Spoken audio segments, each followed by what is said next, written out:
सभी विद्यार्थियों को मेरा नमस्कार। आज हम इस ऑनलाइन क्लास में कक्षा 12वीं के सब्जेक्ट जीव विज्ञान का एक टॉपिक डिस्कस करेंगे। हम पिछले कुछ वीडियोज़ के माध्यम से पढ़ रहे हैं, ऑनलाइन क्लास के माध्यम से पढ़ रहे हैं वाष्प उत्सर्जन का। वाष्प उत्सर्जन क्या होता है, कितने प्रकार का होता है और ये कौन सी संरचनाओं के द्वारा सबसे अधिक होता है इत्यादि के बारे में हमने वाष्प उत्सर्जन के भाग फर्स्ट, सेकंड और थर्ड के माध्यम से पढ़ लिया है। वाष्प उत्सर्जन के तीसरे भाग के अंतर्गत हमने रंध्रीय गति के क्रियाविधि के सिद्धांत पढ़े थे और उस सिद्धांत के अंतर्गत हमने एक सिद्धांत पढ़ा था मंड शर्करा परिकल्पना, जो कि शायरे के द्वारा दी गई थी। इसके अतिरिक्त उसी परिकल्पना को संशोधित करके स्टीवर्ट के द्वारा प्रस्तुत की गई थी, तो स्टीवर्ट परिकल्पना पढ़ी थी। रंध्रीय गति क्रियाविधि के अंतर्गत होता क्या है कि रंध्रीय गति में द्वार कोशिकाएं स्फीति होना या सल्त होने के कारण रंध्र बंद होते हैं अथवा खुलते हैं। जब द्वार कोशिका स्फीति अवस्था में होती है तो रंध्र खुलते हैं और जब सल्त अवस्था में होती है तो रंध्र बंद होते हैं। द्वार कोशिका का स्फीति होना या सल्त होना मुख्य रूप से जल के अंतःप्राशन या बहिर्प्राशन के रूप में बहिर्प्राशन के द्वारा निर्धारित होता है। प्राशन की ये क्रिया द्वार कोशिका रस की सांद्रता में हुए परिवर्तन के फलस्वरूप होती है। तो इसकी परिवर्तन के जो सिद्धांत दिए गए थे वो एक तो था मंड शर्करा परिकल्पना। उसके अंतर्गत क्या होता है कि दिन में जब पीएच उच्च होती है, कार्बन डाइऑक्साइड की सांद्रता कम होती है, उस स्थिति में फास्फोराइलेज एंजाइम के सक्रिय होने के कारण मंड या स्टार्च शर्करा में परिवर्तित हो जाता है, ग्लूकोज में परिवर्तित हो जाता है। स्टार्च की अपेक्षा या मंड की अपेक्षा ग्लूकोज की जल में विलयशीलता अधिक होने के कारण जल की प्रासरणीय सांद्रता का मान बढ़ जाता है। फलस्वरूप द्वार कोशिका की प्रासरणीय सांद्रता में वृद्धि हो जाती है। इसीलिए सहायक कोशिका से जल किसमें प्रवेशित होता है, द्वार कोशिका में। जल के अंतःप्राशन के कारण कोशिका स्फीति हो जाती है और रंध्र खुल जाते हैं और यही प्रक्रिया विपरीत होने पर रंध्र बंद हो जाते हैं। इन दो सिद्धांतों के अतिरिक्त एक तीसरा सिद्धांत और प्रतिपादित है। इस सिद्धांत को नाम देते हैं सक्रिय पोटेशियम आयन स्थानांतरण सिद्धांत। K+ है, पोटेशियम आयन लिखते हैं हम उसको। इस सिद्धांत को जापान के दो वैज्ञानिक इमामुरो एवं फ्यूजिनो ने 1959 में प्रतिपादित किया था। उसी को लेविट के द्वारा थोड़ा सा संशोधित करके पुनः प्रस्तुत किया गया और उसी संशोधित सिद्धांत को ही हम पढ़ रहे हैं। और रंध्रीय उपकरण में दो कोशिकाएं होती है। एक होती है वो द्वार कोशिका कहलाती है और दूसरी कोशिका कहलाती है वो सहायक कोशिका। जिस प्रकार से शर्करा मंड परिकल्पना पड़ी थी उसी प्रकार से इसी को भी पढ़ रहे हैं। द्वार कोशिका में क्लोरोप्लास्ट उपस्थित होते हैं और ये दिन में इन क्लोरोप्लास्ट की सहायता से फोटोसिंथेसिस का कार्य करती है। कब हो रहा है ये? दिन में हो रहा है। किस में हो रहा है? द्वार कोशिका में हो रहा है। तो नंबर फर्स्ट पढ़ रहे हैं, दिन में रंध्र खुलते हैं का स्पष्टीकरण इस सिद्धांत के द्वारा दिया जा रहा है। तो दिन में क्या हुआ, द्वार कोशिका में जो क्लोरोप्लास्ट उपस्थित होता है वो प्रकाश की सहायता से फोटोसिंथेसिस का कार्य कर रहा है। अर्थात दिन में इस द्वार कोशिका में फोटोसिंथेसिस की क्रिया हुई है। फोटोसिंथेसिस में क्या होता है कि कार्बन डाइऑक्साइड और जल आपस में रासायनिक क्रिया के द्वारा किसका निर्माण कर रहा है? कार्बोहाइड्रेट। और जो कार्बोहाइड्रेट बन रहा है वो कौन सा बन रहा है? ग्लूकोज बन रहा है। फलस्वरूप जल की प्रासरणीय सांद्रता बढ़ जाती है, द्वार कोशिका की प्रासरणीय सांद्रता बढ़ जाती है। कार्बन डाइऑक्साइड प्रकाश संश्लेषण में प्रयुक्त होने के कारण इन कोशिकाओं में CO2 की कमी हो जाती है। और हमने इससे पहले ही पढ़ लिया था कि CO2 की प्रकृति अम्लीय होती है, इसलिए जिस कोशिका में CO2 की सांद्रता अधिक होती है उसकी प्रकृति अम्लीय और pH कम होता है। और जिस कोशिका में या जब भी कार्बन डाइऑक्साइड की सांद्रता कम हो जाती है अर्थात उसकी pH बढ़ जाएगी, क्षारीयता बढ़ जाएगी। तो यहाँ पे क्या हो रहा है कि द्वार कोशिका में कार्बन डाइऑक्साइड प्रकाश संश्लेषण प्रयुक्त होने के कारण क्या हो रहा है, pH में कमी आई तो और क्षारीयता बढ़ी। इस स्थिति में द्वार कोशिका में मैलिक अम्ल का निर्माण हो जाता है। किसका हुआ, दिन में हुआ मैलिक अम्ल का निर्माण। ये मैलिक अम्ल तुरंत प्रभाव से विघटित होता है और विघटित होकर के क्या निर्माण करता है, एक तो मैलेट और दूसरा करता है हाइड्रोजन आयन का निर्माण किया। कितने निर्माण किया, 2 प्रकार के प्रोडक्ट बनाए। बने किसमें, द्वार कोशिका बने। तो ये जो मैलेट है वो तो द्वार कोशिका में ही रहता है, लेकिन जो हाइड्रोजन आयन है वो इस द्वार कोशिका में अधिक निर्मित हुआ है, इसलिए वो अधिक सांद्रता से कम सांद्रता की ओर जाएगा। तो किस में प्रवेशित हो रहे हैं, सहायक कोशिका में। तो हाइड्रोजन आयन किस में जा रहे हैं, सहायक कोशिका में ट्रांसफर हो गए। अब आयन विनिमय सिद्धांत ये कहता है कि एक आयन एक कोशिका से दूसरी कोशिका में ट्रांसफर होता है, तो आयनों के मध्य संतुलन बनाए रखने के लिए उस कोशिका से दूसरे आयन पहली वाली कोशिका में आते हैं। तो गए क्या, हाइड्रोजन धन आयन गए, तो इसलिए धन आयन वापस आएंगे। तो कौन सा धन आयन आ रहा है, पोटेशियम आ रहा है। किससे आ रहा है, सहायक कोशिका से द्वार कोशिका में प्रवेशित हुआ। अब द्वार कोशिका में 2 प्रकार के आयन उपस्थित हो गए, एक तो हो गया पोटेशियम आयन और दूसरा था मैलेट। मैलेट कैसा है, नेगेटिव है। ये दोनों आपस में क्रिया करके किसका निर्माण कर दिया, पोटेशियम मैलेट का निर्माण किया। किसमें, द्वार कोशिका में। अब पोटेशियम मैलेट की उपस्थिति के कारण द्वार कोशिका की प्रासरण सांद्रता में वृद्धि हो जाती है। इस कारण सहायक कोशिका से जल द्वार कोशिका में प्रवेशित होता है, द्वार कोशिका में आता है। अतः कौन सी क्रिया हुई, अंतःप्रासरण हुई। तो अंतःप्रासरण के कारण जैसे ही जल द्वार कोशिका में प्रवेशित हो जाएगा, द्वार कोशिका स्फीति हो जाएगी, स्फीत अवस्था में आ जाएगी। और जैसे ही स्फीत अवस्था में आ जाएगी, इसके बीच में पाए जाने वाला छिद्र खुल जाएगा, अर्थात हम कहेंगे कि रंध्र खुल गए। तो जैसे ही अंतःप्रासरण द्वारा द्वार कोशिका स्फीति हो जाती है, रंध्रीय छिद्र खुल जाता है, तो हम कह सकते हैं कि रंध्र का खुलना।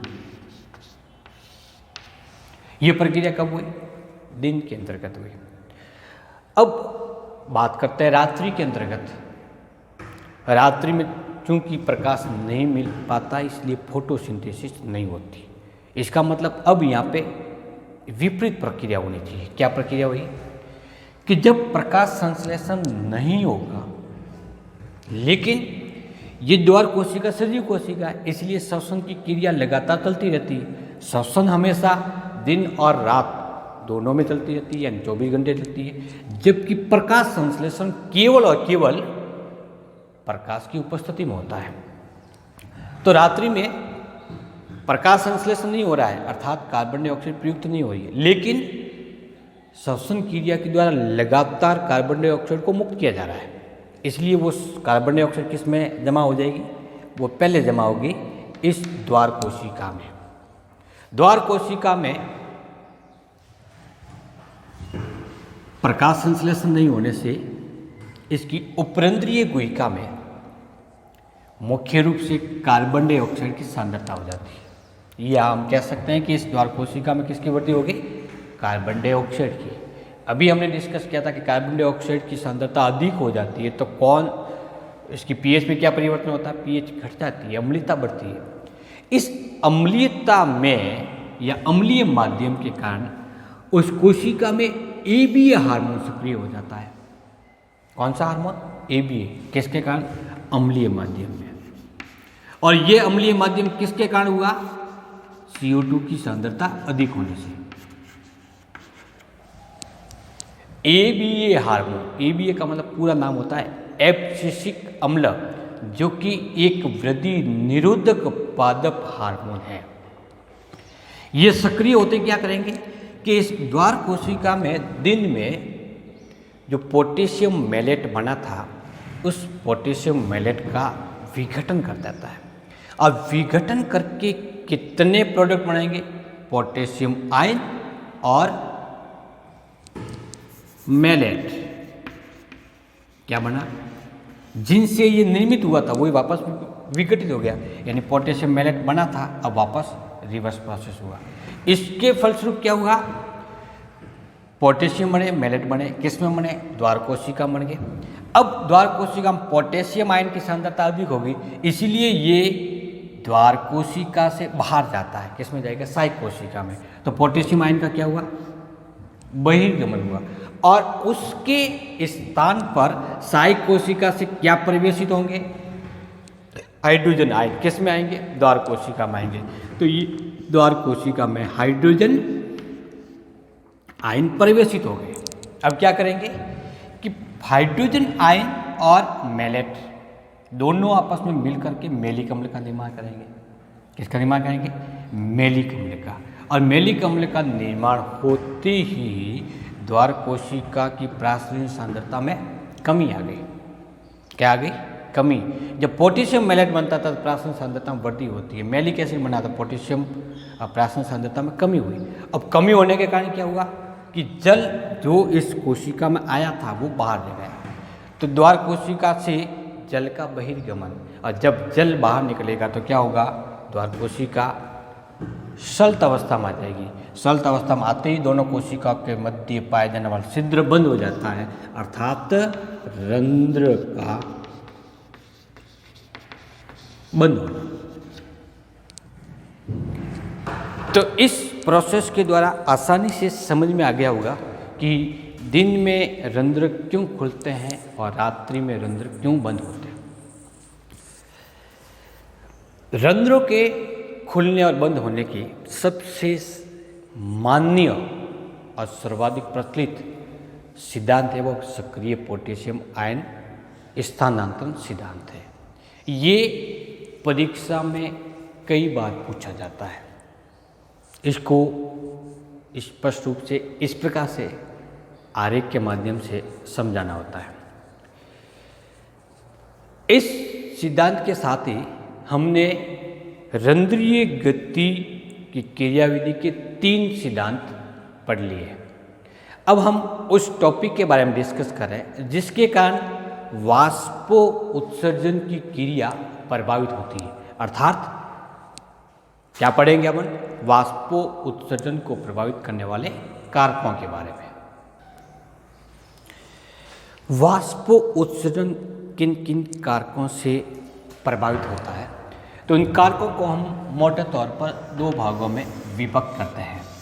पहला होता है बाह्य कारक और जो दूसरा होता है उसको नाम देते हैं आंतरिक कारक। किस प्रकार से प्रभावित होगा? तो कितने कारक होंगे? 2 कारकों के द्वारा ये प्रभावित होता है। बाह्य कारक जो पर्ण सतह से बाहर की ओर हो, जैसे ये पर्ण है, इसके चारों ओर पाया जाने वाला कारक जिसमें प्रकाश, वायु, जल कितना उपलब्ध होता है, तो मिट्टी में प्रायः जल की मात्रा और तापमान निर्धारित करता है। सबसे पहले बात करते हैं प्रकाश की। यदि इसकी पर्ण की सतह पर प्रकाश सबसे अधिक गिरता है, इस स्थिति में वाष्पो उत्सर्जन की क्रिया तेज होगी। यदि दोनों सतह पर प्रकाश ज़्यादा गिर रहा है उस स्थिति में भी वाष्पो उत्सर्जन हमेशा अधिक होता है। तो प्रकाश अधिक मिलेगा, वाष्पो उत्सर्जन अधिक होगा। दूसरा जो घटक आता है वो वायु, क्योंकि इसके रंध्रों के द्वारा निकलने वाली वाष्प है वो प्रारंभ में इसके आसपास ही स्थित होती है, इसके पर्ण के आसपास ही उपस्थित होती है, जिसके कारण सांद्रता में वृद्धि होती है। इसलिए वाष्पो उत्सर्जन धीरे धीरे होता है, क्योंकि रंध्र के द्वारा निकलने वाली वाष्प होती है वो विसरण क्रिया द्वारा हो रही है। तो विसरण कब होता है? अधिक सांद्रता से कम सांद्रता की ओर। यदि बाह्य वातावरण में भी सांद्रता अधिक हो जाती है तो विसरण की दर प्रभावित होती है, फलस्वरूप वाष्पो उत्सर्जन कम होता है या उसकी दर धीरे धीरे कम हो जाती है। लेकिन यदि वायु तेज चल रही है उस स्थिति में चलती हुई हवा अपने साथ में इस वाष्प को भी यहाँ से हटा देती है। हटाने के कारण बाह्य वातावरण के अंदर वाष्प की सांद्रता कम हो जाती है, फलस्वरूप वाष्पो उत्सर्जन फास्ट होगा। इसलिए हमेशा तेज हवाओं के दौरान वाष्पो उत्सर्जन सबसे अधिक होता है। प्रायः जल की मात्रा जैसा कि हमने पढ़ा था कि अवशोषित जल का अधिकांश भाग पादप वाष्पोत्सर्जन के रूप में मुक्त कर देता है। यही इसकी आवश्यक बुराई भी है। आवश्यक बुराई क्यों कहेंगे? क्योंकि लगभग 98% अवशोषित जल वाष्पीकृत कर देता है। तो काम कितना आ रहा है? केवल 2% काम आ रहा है, शेष भाग तो वाष्पीकृत हो जाता है। तो यदि मृदा में जल कम है, उस स्थिति में भी पादप वाष्पोत्सर्जन की क्रिया करता रहता है, तो अवशोषित जल वाष्प के रूप में परिवर्तित हो जाता है, फलस्वरूप मृदा में जल की मात्रा कम हो जाती है। ये होगी इसकी बुराई। लेकिन इस वाष्पोत्सर्जन के द्वारा ही पादप अपशिष्ट भागों को बाहर निकालता है और ताप नियंत्रण की प्रक्रिया को संपन्न करता है। इसलिए ये होती है उसकी अच्छाई या लाभदायक एक्टिविटी। तो मिट्टी के अंतर्गत यदि उपलब्ध जल कम है तो वाष्पोत्सर्जन कम होगा, और मिट्टी में यदि उपलब्ध जल अधिक है तो वाष्पोत्सर्जन की क्रिया फास्ट होती है। नेक्स्ट आता है तापमान। जैसे जैसे तापमान बढ़ेगा विसरण की दर बढ़ेगी, तो विसरण की दर बढ़ने के कारण वाष्पोत्सर्जन फास्ट होगा। तापमान कम होगा तो वाष्पोत्सर्जन हमेशा कम होगा। तो ये तो थे बाह्य कारक। अब बात करते हैं आंतरिक कारक। आंतरिक कारक मतलब पर्ण से संबंधित है, क्योंकि अधिकांश वाष्पोत्सर्जन पर्ण के द्वारा ही होता है। नंबर पहला, पर्ण की संरचना। संरचना में आ जाता है क्षेत्रफल। यदि पर्ण का क्षेत्रफल अधिक होता है तो वाष्पोत्सर्जन अधिक होता है। यदि पर्ण का क्षेत्रफल कम है तो वाष्पोत्सर्जन कम होता है। चूंकि मरुस्थलीय वातावरण में पहले से ही जल की कमी है, और यदि पादप वाष्पोत्सर्जन के द्वारा जल का अधिक उत्सर्जन करता है तो जल की और कमी हो जाएगी। इसलिए अनुकूलन के लिए क्या किया जाता है कि पर्ण को या तो हटा दिया जाता है अथवा वो कटी फटी हो जाती है, जिसके कारण उसका क्षेत्रफल होता है वो कम होता है, और कम क्षेत्रफल होने के कारण वाष्पोत्सर्जन कम होगा। दूसरा, इस पर्ण की संरचना के अंतर्गत आता है रंध्र का वितरण। रंध्र कौन से भाग पे है? जिस सतह पर प्रकाश गिरा उसी सतह पर रंध्र होंगे तो वाष्पोत्सर्जन अधिक होता है। इसलिए सामान्यतः जल की कमी में या जलाभाव क्षेत्र में पाए जाने वाले पौधों की पर्ण या तो अनुपस्थित होती है, या होती भी है तो रंध्र होता है केवल निचली सतह पर, और वो भी कैसे रंध्र होते हैं? धसे हुए रंध्र होते हैं। सामान्य रंध्र की अपेक्षा धसे हुए रंध्र से वाष्पोत्सर्जन कम होता है। इसके अतिरिक्त इस पर्ण की सतह पर मोम की परत, क्यूटिकल की परत या रोम पाए जाते हैं, जिसके कारण वाष्पोत्सर्जन कम होता है। दूसरा जो आंतरिक कारक है वो कहलाता है मूल परोह अनुपात। ये भाग परोतंत्र का और ये भाग मूल तंत्र का। मूल की लंबाई अधिक है तो जलावशोषण अधिक होगा, और परों की लंबाई कम है तो उत्सर्जन कम होगा। यदि परो अधिक लंबा है तो उत्सर्जन अधिक होगा। इन दोनों का अनुपात सिमिलर है, लगभग बराबर है, तो अवशोषित जल और उत्सर्जित जल बराबर हो सकता है। लेकिन यदि परोतंत्र अधिक लंबा है किसकी अपेक्षा में? मूल तंत्र की अपेक्षा में, तो हमेशा वाष्पो उत्सर्जन सबसे अधिक होगा। नेक्स्ट जो लक्षण है वो कहलाता है द्विक विन्यास। द्विक विन्यास का मतलब होता है प्रकाश की स्थिति के सापेक्ष या प्रकाश के सापेक्ष इसकी स्थिति किस प्रकार से है। जैसे एक पर्ण है वो इस प्रकार से है जिसके कारण प्रकाश लगभग इसके समांतर आपतित होता है, और दूसरी पर्ण इस प्रकार से है कि प्रकाश इसके समकोण पर आपतित होता है। क्योंकि प्रकाश अधिक होगा तो वाष्पोत्सर्जन बढ़ेगा, ये हमने पहले ही पढ़ लिया। तो जब समकोण पे आपतित होता है तो हमेशा वाष्पोत्सर्जन की क्रिया बढ़ती है, अधिक होगा।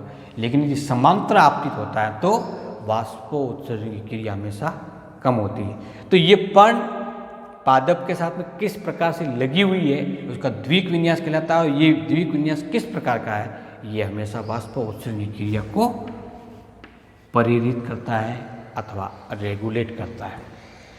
अब हम बात करते हैं कि वाष्पो उत्सर्जन जिस टॉपिक को पढ़ा है वो पादपों के लिए क्या महत्व रखता है। तो नंबर फर्स्ट, इस वाष्पोत्सर्जन के द्वारा वाष्पीकृत होने वाले जल के अणुओं के साथ में ऊष्मा का ह्रास होता है, फलस्वरूप पादप का तापमान बाह्य वातावरण के लगभग समान रहता है। तो ये ताप नियंत्रण करने हेतु सबसे अधिक महत्वपूर्ण होता है। दूसरा, वाष्पो उत्सर्जन के द्वारा ही निष्क्रिय जल अवशोषण होता है, यानी रसारोहण की क्रिया होती है। तीसरा, अतिरिक्त जल, लवण इत्यादियों का इस वाष्पो उत्सर्जन की सहायता से बाहर त्यागता है। यदि कोशिका में जल का संग्रहण अधिक हो जाता है तो कोशिका अधिक स्फीति होने के कारण फट सकती है, इसलिए अतिरिक्त जल को ये बाहर निकालता है। क्योंकि अधिकांश जल वाष्पीकृत हो जाता है, इसलिए ये एक तरह की बुराई है, लेकिन फिर भी कई वाष्पोत्सर्जन की क्रिया के द्वारा पादप को लाभ होता है, इसलिए इसको आवश्यक माना गया है। तो आवश्यक भी है, बुराई है, इसलिए वाष्पो उत्सर्जन को एक आवश्यक बुराई माना गया है। इसी के साथ वाष्पो उत्सर्जन का ये टॉपिक समाप्त होता है। नेक्स्ट नए टॉपिक के साथ में फिर उपस्थित होंगे, तब तक के लिए नमस्कार।